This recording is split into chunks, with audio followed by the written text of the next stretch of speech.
పంజగుట్ట జాయలుకాస్ లో కోటి రూపాయలు విలువ చేసే బంగారాన్ని చోరీ చేశాడు ఒక ఉద్యోగి. ప్రతిరోజు కొన్ని ఆభరణాల చొప్పున ఎత్తుకెళ్లిపోయాడు. ఆభరణాలు మిస్ అవ్వడాన్ని గమనించిన యాజమాన్యం సీసీటీవీ ఫుటేజ్లు పరిశీలించగా సిబ్బంది చేతివాటం బయటపడింది.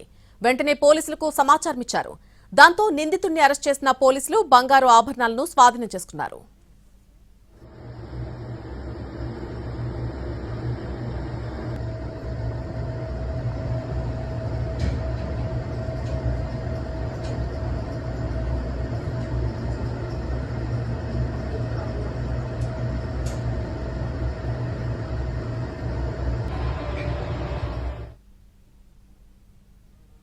పంజగుట్ట జాయలుకాస్ లో కోటి రూపాయలు విలువ చేసే బంగారాన్ని చోరీ చేశాడు ఒక ఉద్యోగి.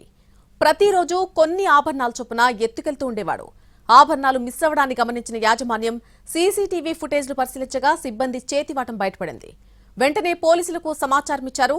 దాంతో నిందితుడిని అరెస్ట్ చేశారు పోలీసులు. బంగారు ఆభరణాలను స్వాధీనం చేసుకున్నారు.